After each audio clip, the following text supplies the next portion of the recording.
नमस्कार, मैं हूं संजय शर्मा। आप देख रहे हैं 4PM न्यूज नेटवर्क। कभी कभी लोकतंत्र में सबसे बड़ा सवाल ये नहीं होता कि कौन सत्ता में है, सबसे बड़ा सवाल ये होता है कि सत्ता किसकी सुन रही है। आज इस देश का नौजवान सड़क पर है, उसके हाथ में ना पत्थर है ना तलवार, उसके हाथ में अपनी डिग्री है, अपने सपने हैं और अपने भविष्य की चिंता है। लेकिन अजीब बात यह है कि जिन आवाजों को सबसे पहले सुना जाना चाहिए था, वही सबसे देर से सुनाई देती है इस सरकार को। देश का युवा पूछ रहा है कि हमारी परीक्षाएं समय पर क्यों नहीं होती, हमारी भर्तियां वर्षों तक अधर में क्यों लटकी रहती है, पेपर लीक होने पर जिम्मेदार कौन है, गलतियां होने पर जवाबदेही किसकी है। लेकिन जवाब में उसे कभी आंकड़े मिलते हैं, कभी भाषण मिलते हैं, कभी उपलब्धियों की लंबी सूची मिलती है। केवल उस एक सवाल का जवाब नहीं मिलता जिसके लिए वो घर से निकला था। वही जवाब का इंतजार उसे आज भी। राजनीति का भी अपना एक विज्ञान है। जब सवाल कठिन हो जाए तो विषय बदल दो, जब विषय ना बदल पाए तो बहस बदल दो, और जब बहस भी ना बदल पाए तो नया नारा दे दो, और जब नारा भी काम ना करे तो टीवी पर हिंदू मुसलमान का ऐसा शोर मचा दो कि असली सवाल ही सुनाई ना दे। देश का युवा कहता है हमें नौकरी चाहिए, जवाब आता है देश भारत दुनिया की तीसरी सबसे बड़ी अर्थव्यवस्था बनने वाला है। युवा कहता है हमें निष्पक्ष ईमानदारी भरी परीक्षा चाहिए, जवाब आता है देखिए दुनिया आज भारत की तारीफ कर रही है। युवा कहता है हमारा भविष्य, जवाब आता है देश का भविष्य उज्जवल है। देखते नहीं हम हिंदू राष्ट्र बनाने जा रहे हैं। मंदिर की भव्यता देखिए, कांवड़ यात्रा देखिए, हमने अब्दुल की चूड़ी टाइट कर दी। लेकिन उस युवा के घर में बैठे पिता के लिए उज्जवल भविष्य का मतलब अगले चुनाव का भाषण नहीं, बेटे की नियुक्ति का पत्र होता है, बेटी की नियुक्ति का पत्र होता है। लोकतंत्र में कुर्सी सम्मान की होती है, लेकिन उससे भी बड़ा सम्मान जवाबदेही का होता है। मंत्री का पद केवल शक्ति नहीं, जिम्मेदारी भी लाता है। अगर सब कुछ ठीक चल रहा है तो श्रेय लेने वाले, क्रेडिट लेने वाले बहुत मिल जाते हैं, लेकिन जब व्यवस्था लड़खड़ाती है तो सवाल भी उठते हैं। यही लोकतंत्र की आत्मा है। ये बात जो मैं कर रहा हूं किसी एक व्यक्ति पर नहीं है, ये उस व्यवस्था पर है जिसमें गलती हमेशा किसी और की होती है और उपलब्धि हमेशा सरकार की होती है, विश्व गुरु की होती है। जब पुल बनता है तो फोटो खिंचवाने वालों की लाइन लग जाती है, और जब पुल गिरता है तो जिम्मेदार खोजने के लिए समिति बन जाती है, जांच कमेटी बन जाती है जो जांच देती नहीं है। आज का नौजवान पहले जैसा नहीं है। वो सोशल मीडिया पर केवल ट्रेंड नहीं देखता, दस्तावेज भी पढ़ता है, वो भाषण भी सुनता है और तथ्य भी खोजता है। उसे अब केवल नारा देकर शांत नहीं किया जा सकता, उसे जवाब चाहिए, और जवाब केवल विपक्ष से नहीं सरकार से भी चाहिए, क्योंकि लोकतंत्र में सत्ता का अर्थ ही जवाबदेही है। कभी कहा जाता था कि युवा देश का भविष्य है। आज लगता है कि युवा बार बार ये साबित करने में लगे हैं कि उनका भविष्य भी इस देश के लिए महत्वपूर्ण है। वो ये नहीं कह रहे कि उन्हें विशेष सुविधा चाहिए, वो केवल इतना कह रहे हैं कि जो नियम सबके लिए है वही नियम ईमानदारी से लागू कर दीजिए। राजनीति में एक पुरानी कहावत है, जनता सब देख रही है, लेकिन आज जनता केवल देख नहीं रही है, रिकॉर्ड भी कर रही है। हर बयान, हर वादा, हर घोषणा, हर यूटर्न, सब कुछ उसकी उंगलियों पर मौजूद मोबाइल में सुरक्षित है। इसलिए अब शब्दों की उम्र पहले जैसी नहीं रही। आज जो कहा जाता है वो सालों तक, वर्षों तक याद रहता है। सवाल ये नहीं है कि सरकार किस दल की है, सवाल ये है कि क्या सरकार आलोचना सुनने के लिए तैयार है। सवाल ये है कि क्या युवाओं की बेचैनी को केवल राजनीति मान लिया जाएगा या उसे एक वास्तविक सामाजिक चिंता समझा जाएगा। सवाल यह है कि क्या व्यवस्था अपनी कमियों को स्वीकार करने का साहस रखती है। हमारा काम किसी को गाली देना नहीं है, हमारा काम आईना दिखाना है। आईना किसी का अपमान नहीं करता, वो केवल चेहरा वैसा ही दिखाता है जैसा वो है। अगर चेहरा देखकर असहजता महसूस होती है तो नाराजगी आईने से नहीं, अपनी छवि से होनी चाहिए। 4PM चैनल को बार बार बंद नहीं कराना चाहिए, हमें सुप्रीम कोर्ट और हाई कोर्ट जाने के लिए मजबूर नहीं करना चाहिए। सवाल यह है कि देश का नौजवान आखिर चाहता क्या है। समय पर परीक्षा, ईमानदारी भरी परीक्षा, पारदर्शी प्रक्रिया और ये भरोसा कि उसकी मेहनत किसी लापरवाही की भेंट नहीं चढ़ेगी। क्या ये बहुत बड़ी मांग है? शायद नहीं, लेकिन जब छोटी छोटी मांगे सालों तक, वर्षों तक पूरी नहीं होती हैं, तब वो आंदोलन का रूप ले लेती है। हर सरकार को याद रखना चाहिए कि सत्ता जनता देती है और जनता ही सवाल पूछती भी है। सवाल पूछना लोकतंत्र के खिलाफ नहीं है, लोकतंत्र की सबसे बड़ी ताकत है। जो सरकार सवालों से डरने लगे उसे अपने जवाबों पर भरोसा रह नहीं जाता। इसलिए आज बात किसी एक मंत्री, किसी एक विभाग या किसी एक फैसले की नहीं है। बहस उस सोच की है जिसमें जिम्मेदारी लेने से पहले स्पष्टीकरण ढूंढा जाता है। जनता अब स्पष्टीकरण नहीं, समाधान चाहती है। उसे प्रेस कॉन्फ्रेंस से ज्यादा परिणाम चाहिए, उसे नारों से ज्यादा नियुक्ति पत्र चाहिए, उसे आश्वासनों से ज्यादा भरोसा चाहिए। और शायद यही लोकतंत्र का सबसे बड़ा सत्य है।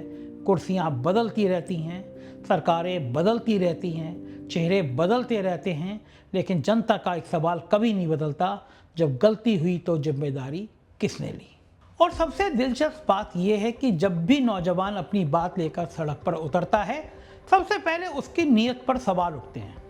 कोई कहता है कि इन्हें विपक्ष भड़का रहा है, कोई कहता है विदेशी साजिश है, इनके पीछे कोई संगठन है, कोई कहता है कि ये सब राजनीति है। लेकिन कोई ये नहीं पूछता कि अगर सब कुछ ठीक चल रहा था तो फिर हजारों लोग घर छोड़कर सड़कों पर क्यों आ गए। कोई भी आंदोलन केवल नारों से नहीं बनता, उसके पीछे वर्षों की निराशा, असफल उम्मीदें और बार बार टूटता हुआ विश्वास होता है। सरकारें अक्सर ये मान लेती हैं कि समय सबसे बड़ा मरहम है।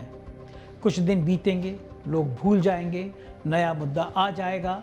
लेकिन इतिहास बताता है कि हर बार ऐसा नहीं होता।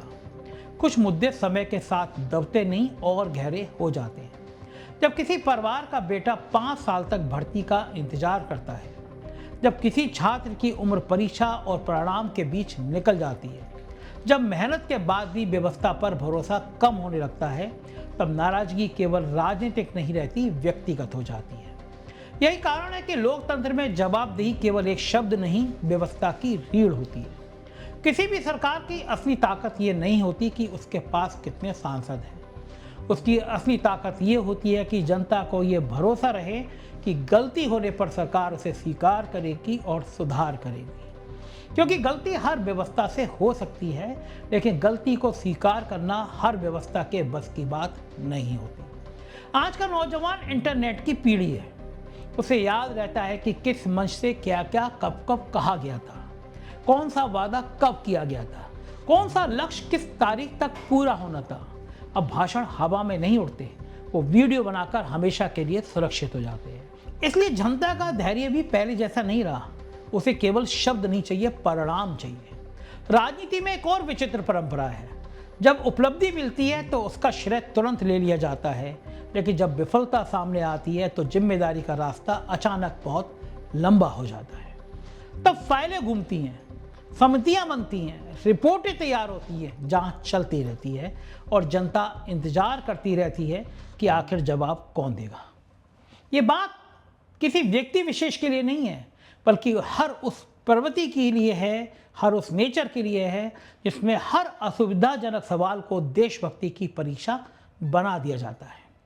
अगर कोई छात्र पूछे कि परीक्षा समय पर क्यों नहीं हुई, तो उसका जवाब परीक्षा की तारीख होना चाहिए, उसकी देशभक्ति का प्रमाण पत्र नहीं। अगर कोई युवा पूछे कि भर्ती कब होगी, तो उसका उत्तर नियुक्ति की समय सीमा होना चाहिए, उसकी राजनीतिक पसंद नहीं। लोकतंत्र की खूबसूरती यही है कि सरकार और जनता का रिश्ता मालिक और प्रजा का नहीं, प्रतिनिधि और नागरिक का होता है। प्रतिनिधि इसलिए चुना जाता है कि वो जनता के सवाल सुने। यदि सवाल पूछना ही अपराध बना दिया जाए तो फिर चुनाव केवल एक प्रक्रिया रह जाएगी, लोकतंत्र नहीं। कई बार ऐसा लगता है कि हमारे यहाँ घोषणाओं की गति क्रियान्वयन की गति से कहीं अधिक तेज है। मंच पर सब कुछ बहुत आसान दिखाई देता है, लेकिन जमीन पर वही काम महीनों और सालों तक अटक जाता है। जनता के लिए अंतर केवल इतना है कि मंच पर तालियां बजती हैं, लेकिन घरों में इंतजार चलता रहता है। नौजवानों के आंदोलनों को केवल कानून व्यवस्था के चश्मे से नहीं देखा जा सकता। उसमें भविष्य की बेचैनी छुपी होती है, उसमें वो डर होता है कि कहीं मेहनत बेकार ना चली जाए, उनमें वह उम्मीद भी होती है कि शायद इस बार कोई सुनेगा। इसलिए किसी भी लोकतांत्रिक सरकार की पहली जिम्मेदारी संवाद होती है, टकराव नहीं। किसी भी देश का भविष्य उसकी संसद की इमारतों से कम, उसकी कक्षाओं, पुस्तकालय और परीक्षा केंद्रों से अधिक तय होता है।